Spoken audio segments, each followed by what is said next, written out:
বিসমিল্লাহির রহমানির রহিম। প্রিয় শিক্ষার্থী,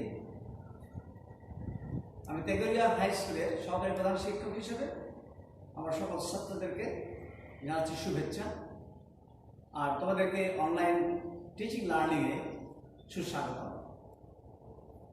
আর কোভিড-19 এর কারণে ই লার্নিং একটি ইম্পর্টেন্ট ব্যাপার হয়ে দাঁড়িয়েছে। তাছাড়াও ই লার্নিং খুব ইম্পর্টেন্ট। তোমরা সবাই এটি সদ্ব্যবহার করবে বলে আমি প্রত্যাশা রাখছি। আজকে আমি আলোচ্য বিষয় সেটা হলো কমপ্লিটিং সেন্টেন্সেস। কমপ্লিটিং সেন্টেন্সেস একটি ব্যাপক বিষয়। কমপ্লিটিং সেন্টেন্সেস করতে আমাদের subordinate conjunction, coordinate conjunction, relative pronoun, relative adverb ইত্যাদি এবং সিকোয়েন্স অফ টেন্স, সেন্টেন্সের প্যাটার্ন অর্থ অনুসারে 5 প্রকার, গঠন অনুসারে 3 প্রকার, এই নানাবিধ ধারণাগুলো আমাদের মাথায় রাখতে হয়, সাথে কিছু ভোকাবুলারি। তা না হলে সঠিকভাবে অর্থ প্রকাশ করা সম্ভব হয় না। আমরা অনেকেই জানি যে বাজারের যে মেডিসি যে বইগুলো রয়েছে, এখানে নির্দিষ্ট 1-2 আনসার করে দেওয়া আছে, কারণ তারা পর্যাপ্ত আনসার করতে পারে না। তাতে অনেক বড় বই হয় এই কারণে। তাই একই আনসার বিভিন্নভাবে গঠন করা যায়। কমপ্লিটিং সেন্টেন্সেস ব্যাপারটা এরকম। এটা একটি ওয়ার্ডে হতে পারে, 2টো ওয়ার্ডে হতে পারে, একটা ফ্রেজে হতে পারে, একটা ক্লজে হতে পারে, একাধিক ক্লজ যুক্ত হয়ে পড়তে পারে। অতএব কমপ্লিটিং সেন্টেন্সটা কি জিনিস আমি সংক্ষেপে তোমাদেরকে বোঝাতে চেষ্টা করছি। আমি প্রথম সেন্টেন্সটা লিখেছি ইফ দ্বারা। If you study you will pass the examination. অর্থাৎ যদি পড়াশোনা করো তাহলে পরীক্ষায় পাস করবে। এখানে এটা কন্ডিশনাল সেন্টেন্সের কাজ করছে। ইফ দ্বারা কয়েকটা কন্ডিশনাল সেন্টেন্স তৈরি হয়, যেটা আমি এখানে লক্ষ্য করো, আমি তোমাদেরকে দেখিয়েছি। ইফ প্লাস প্রেজেন্ট এটাকে জিরো কন্ডিশনাল বলা হয়। If plus present plus future এটাকে ফার্স্ট কন্ডিশনাল বলা হয়। If plus first plus would বা কুড এটাকে সেকেন্ড কন্ডিশনাল বলা হয়। If plus past perfect plus could have বা মাইট হ্যাভ বা মাস্ট হ্যাভ এবং ভার্বের 3 বলতে ভার্বের পাস্ট পার্টিসিপল এটাকে বলা হয় থার্ড কন্ডিশনাল। তাহলে আমাদের মোট 4টা কন্ডিশনাল সেন্টেন্স হয়েছে।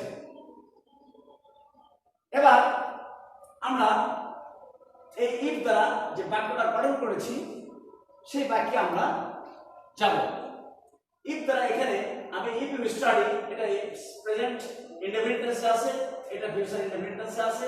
তার মানে এটা আমাদের ফার্স্ট কন্ডিশনাল সেন্টেন্স তৈরি হয়েছে।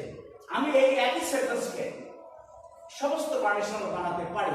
যেমন আমি যদি বলি if you studied you would pass the examination.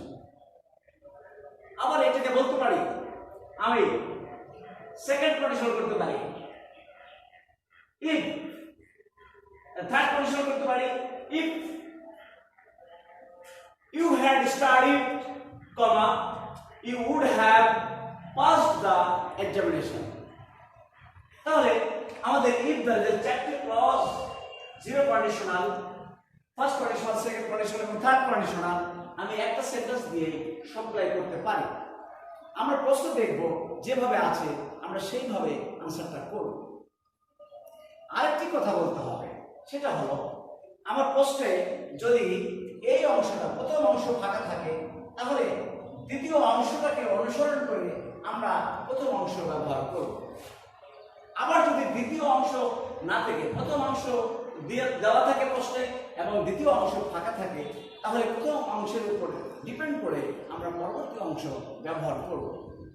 আমি এখানে বলেছি ইফ ইউ স্টাডি, পড়াশোনা করলে you will pass the examination. আমরা এই কথাটি না দিয়ে অন্য কোথাও দিতে পারি। আমি বলতে পারি you will shine in life, you can shine in life, you will be established, you do well in the examination. এই দেখো কত কথাই এর মধ্যে আসছে। আমরা এই সব কথাগুলোই আমরা দিতে পারি। গ্রামারও চেঞ্জ করতে পারি, আবার ওয়ার্ডও চেঞ্জ করতে পারি। এটাই আসলে কমপ্লিটিং সেন্টেন্সের একটি অন্যতম বৈশিষ্ট্য। অনেকে মনে করে যে একটি নির্দিষ্ট আনসার নো, এই কথাটির জন্য অনেক ছাত্রই পাজেল থাকে। তাদের মুখস্থ বিদ্যাটা কাজে লাগাতে না পারলে তারা তখন হিমশিম খায় এবং মনক্ষুণ্ণ হয়। আসলে আমরা যে মুখস্থ বাদ দিয়ে আমরা এটাকে সেন্টেন্সের প্যাটার্ন দেখে এবং ওয়ার্ড দেখে বাকি অংশগুলো পূরণ করব। সেকেন্ড বাক্যে যাই। আই উড হ্যাভ পাসড, এই যে আমি ব্যবহার করেছি আই উড হ্যাভ পাসড, তার মানে এই যে উড হ্যাভ বা কুড হ্যাভ যে কথাটা আমরা এই যে থার্ড কন্ডিশনালে ব্যবহার করেছি, উড হ্যাভ বা কুড হ্যাভ বা মাইট হ্যাভ বা মাস্ট হ্যাভ যে থার্ড কন্ডিশনাল রয়েছে, সেই কন্ডিশনাল সেন্টেন্সটা এখানে রয়েছে যে ইউ উড হ্যাভ পাসড, এটা আমি আগে ব্যবহার করেছি। আর ইফ ইউ হ্যাড স্টাডিড, এই ইফ কনজাংশন দ্বারা যে পাস্ট পারফেক্ট সেটাকে পরে ব্যবহার করেছি। অনেকের ধারণা ইফ যুক্ত যে ক্লজটা থাকে এটা প্রথমে বসবে না শেষে বসবে, এটা যে কোনো জায়গায় বসতে পারে। এই ক্লজটা আমরা আগেও দিতে পারি, এই ক্লজটা আগেও ব্যবহার করতে পারি, পরেও ব্যবহার করতে পারি, দুইভাবেই চলবে। এবার number 3, I could not reach the station, আমি স্টেশনে পৌঁছাতে পারলাম না বিকজ ইট ওয়াজ রেইনিং, কারণ বৃষ্টি হচ্ছিল। এখানে একটি কথা খেয়াল করতে হবে যে আমি ইট ওয়াজ রেইনিং পাস্ট কন্টিনিউয়াস করেছি, কেন করেছি? আমাদের তো টেন্সের 12টি ফর্ম রয়েছে, কেন পাস্ট কন্টিনিউয়াস করলাম? এর কারণ হলো এই কুড দ্বারা বোঝাচ্ছে আসলে পাস্ট টেন্সের একটা ব্যাপার। এটা আমাকে এই বাক্য দেখে বুঝতে হবে যে এটা কোন টেন্সে যেতে পারে। আমার আগে যে কোন টেন্স আছে এর পরে কোন টেন্স হবে। এর সহজ একটা সূত্র হলো যে প্রিন্সিপাল ক্লজ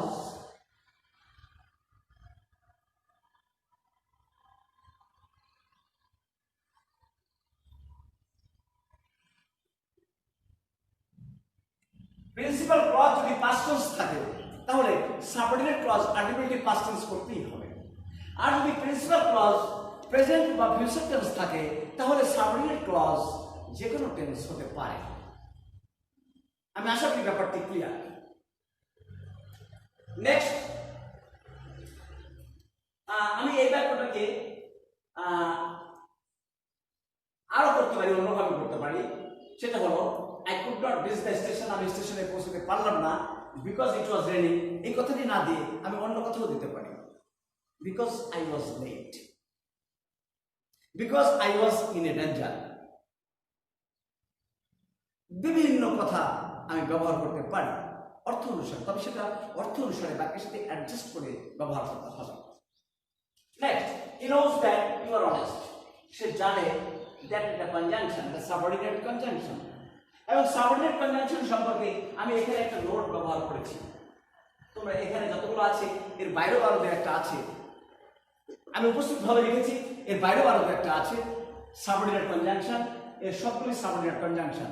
সাবঅর্ডিনেট কনজাংশন ব্যবহার করে যে ক্লজটা তৈরি করা হয় এটাকে সাবঅর্ডিনেট ক্লজ বলা হয়। সাবঅর্ডিনেট ক্লজ বলা হয়।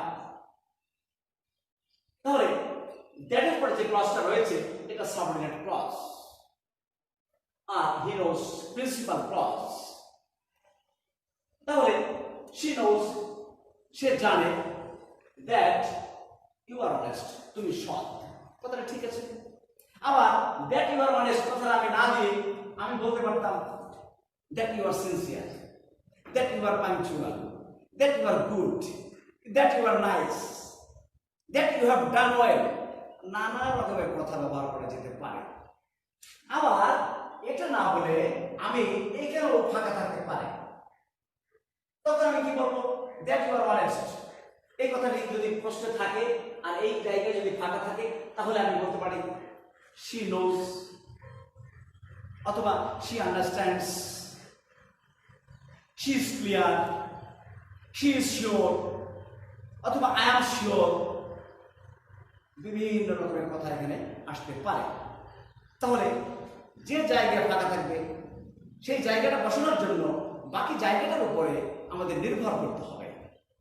প্রিয় শিক্ষার্থী, next, read attentively or you will fail. পড়াশোনা করো নিয়মিত। অর মানে হলো অথবা, অথবা বোঝায়।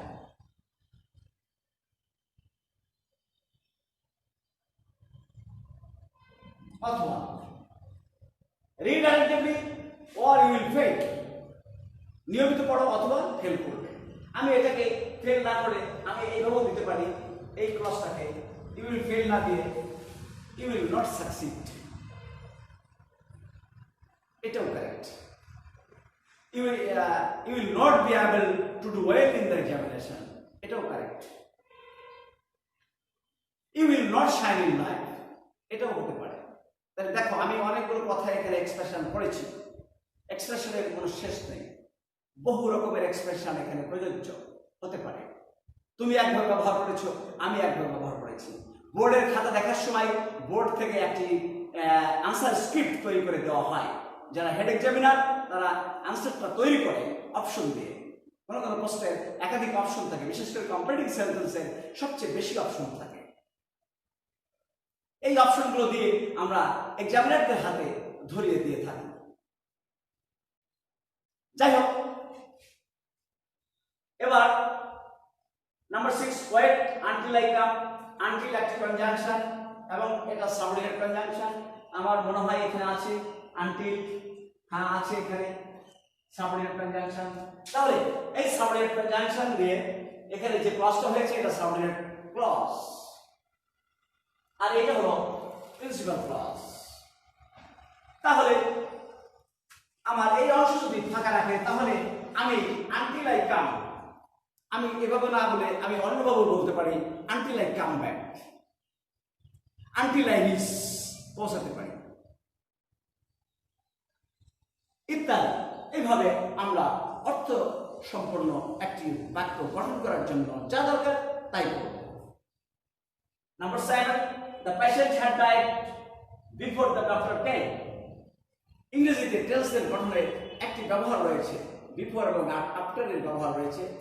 বিফোরের আগে পাস্ট পারফেক্ট হবে, আফটারের পরে পাস্ট পারফেক্ট হবে। তাহলে বিফোর যে কথাটা রয়েছে এটা সাবঅর্ডিনেট কনজাংশন, এর আগে আমাদের পাস্ট পারফেক্ট পড়েছি আমি, এরপরে যে কথাটা আছে সেটাকেও পাস্ট ইনডেফিনিট পড়েছি। তারপর কথাটি আবার অর্থসঙ্গত হতে হবে যে ডাক্তার আসার পূর্বে রোগীটি মারা গেল। আমি যদি বলি ডাক্তার আসার আগে